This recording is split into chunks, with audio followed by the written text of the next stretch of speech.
Hello everyone, I hope you all are doing very well. तो स्वागत है आप सबका एक नई वीडियो में। तो आज की वीडियो में हमारा टॉपिक होने वाला है प्रॉपर्टीज़ ऑफ फोरियर सीरीज़। तो जैसा कि आपको टॉपिक के नाम से पता लग रहा है, आज हम दो और प्रॉपर्टीज़ डिस्कस करने वाले हैं फोरियर सीरीज़ के लिए।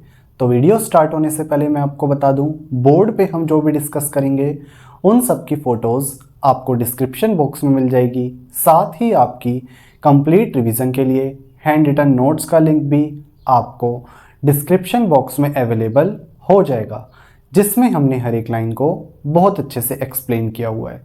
तो बिना टाइम वेस्ट किए हुए चलते हैं अपनी वीडियो में।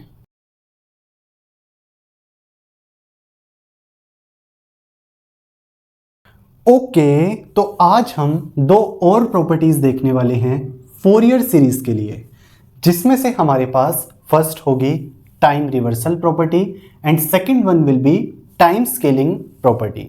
तो सबसे पहले समझते हैं टाइम रिवर्सल प्रॉपर्टी हमें क्या कहती है।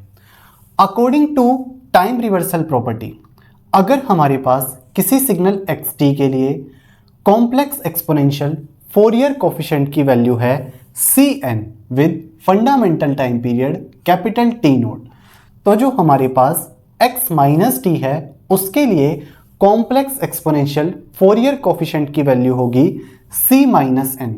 इसका मतलब क्या हुआ, अगर हम सिग्नल xt को रिवर्स करते हैं तो हमारे पास Cn यानी कि कॉम्प्लेक्स एक्सपोनेंशियल फोरियर कोफिशिएंट भी रिवर्स हो जाएगा। प्रूफ देखते हैं इसका।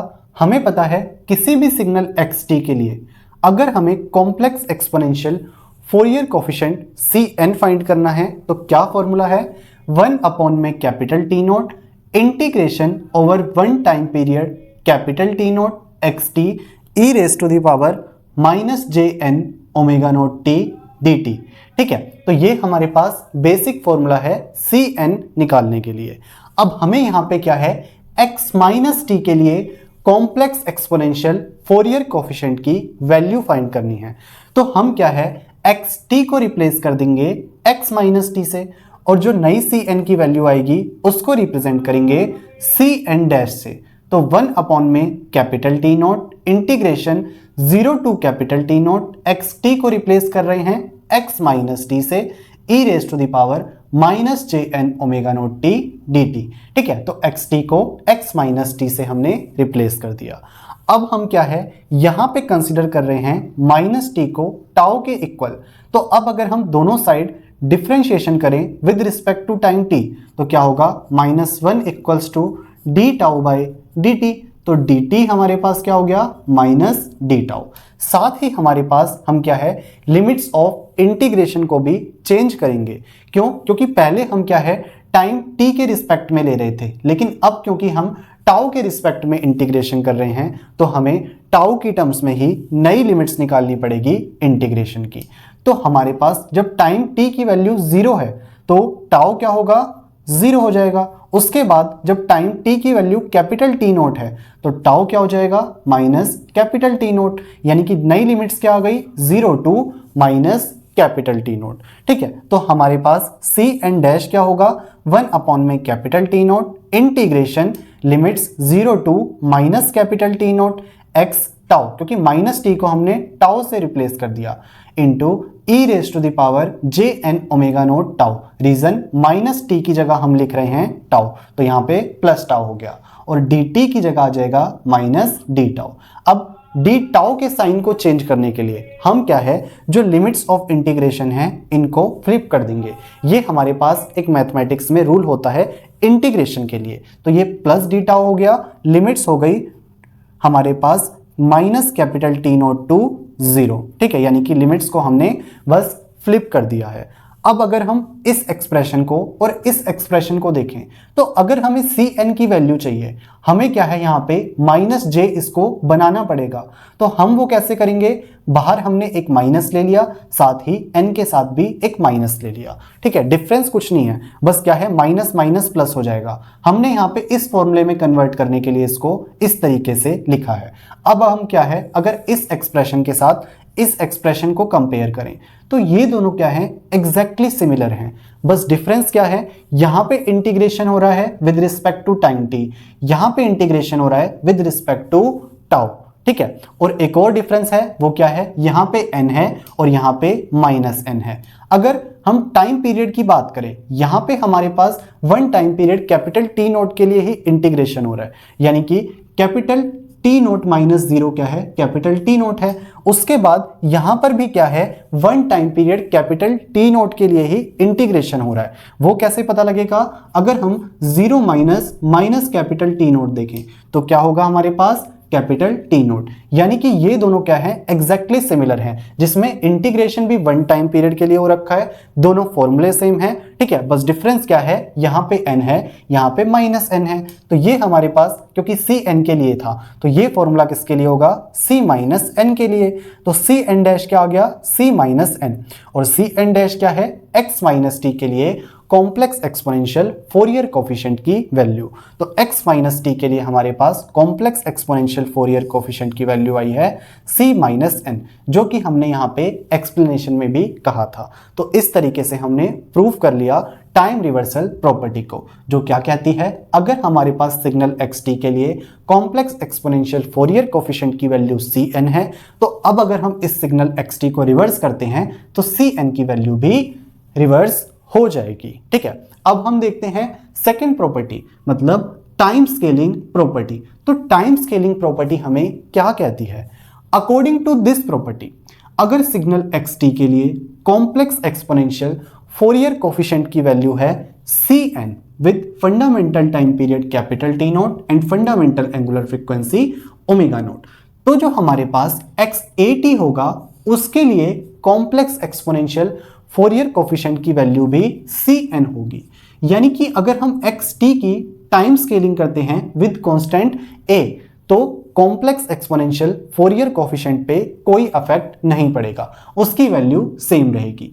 प्रूफ देखते हैं, हमें पता है cn की वैल्यू को हम इस फॉर्मूले के थ्रू देते हैं, ठीक है। अब हम किसकी बात कर रहे हैं यहाँ पे, xat, क्योंकि हमें xat के लिए cn की वैल्यू फाइंड करनी है, तो हम xt को यहाँ पे रिप्लेस करेंगे xat से, और ये जो कांस्टेंट a है इसकी वैल्यू को हम ग्रेटर देन 1 ले रहे हैं, यानी कि पॉजिटिव ले रहे हैं। और हमें पता है जब हम टाइम स्केलिंग करते हैं और यहाँ पे जो कांस्टेंट है उसकी वैल्यू को पॉजिटिव लेते हैं तो सिग्नल का क्या है, कंप्रेशन होता है, यानी कि सिग्नल xt क्या है, कंप्रेस्ड हो जाएगा, ठीक है। और जिसके हिसाब से हमारे पास जो टाइम है वो रिड्यूस हो जाएगा, ठीक है। यानी कि हमारे पास जो new time period capital T note है, टी नोट डैश है, वो क्या होगा, टी नोट बाय ए, यानी कि जिस कांस्टेंट से मल्टीप्लाई किया है उसी कांस्टेंट से न्यू टाइम पीरियड डिवाइड हो जाएगा, ठीक है।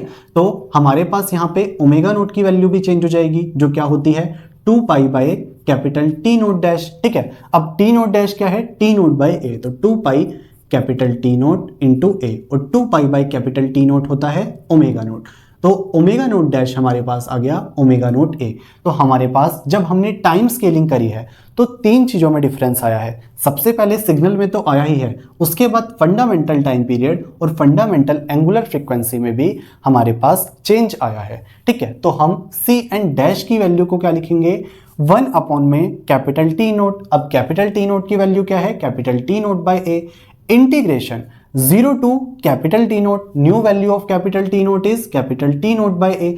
उसके बाद xt को हम लिख रहे हैं xat into e raise to the power minus j n, new value of omega naught is omega naught A T, और यहां पे हमारे पास ये हो गया dt, ठीक है। तो इस तरीके से हमने xt को जब xat से रिप्लेस किया है तो ये सब चेंजेस से हमारे पास new integration C n dash निकल के आया है, ठीक है। अब हम क्या है यहाँ पे at को कंसिडर कर रहे हैं एज टाउ, ठीक है। तो हमारे पास अब अगर हम दोनों साइड डिफरेंशिएशन करें with respect to time t, तो क्या होगा, a equals to D tau by D T, यानी कि डी टी हमारे पास हो गया डी टाउ बाय ए, ठीक है। हमें पता है जैसे हमने यहाँ पे लिमिट्स चेंज की थी टाइम टी की अकॉर्डिंग टू टाउ, यहाँ पर भी क्या है दोबारा से लिमिट्स चेंज होगी। तो सबसे पहले जब टाइम टी हमारे पास 0 है तो टाउ क्या होगा, a into zero that will be zero.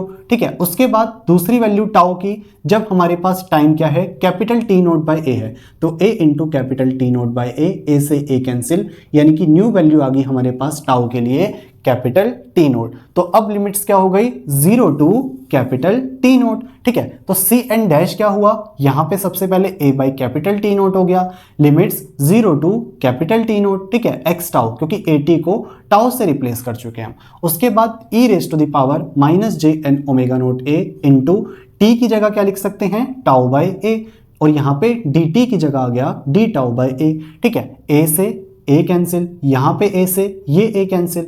ठीक है, अब अगर हम इस एक्सप्रेशन को कंपेयर करें इस एक्सप्रेशन के साथ, यानी कि सी एन डैश को अगर कंपेयर करते हैं सी एन के साथ, तो दोनों एक्सप्रेशन क्या हैं, एग्जैक्टली सिमिलर हैं। बस डिफरेंस कहां आ रहा है, यहां पे सी एन में हम इंटीग्रेशन कर रहे हैं with respect to time T, जबकि यहां पे सी एन डैश में इंटीग्रेशन हो रहा है with respect to variable tau. ठीक है, जिससे हमारे पास सी एन में कोई चेंज नहीं आता। तो इसकी जगह हम क्या लिख सकते हैं, सी एन, यानी कि सी एन डैश हमारे पास आ गया सी एन।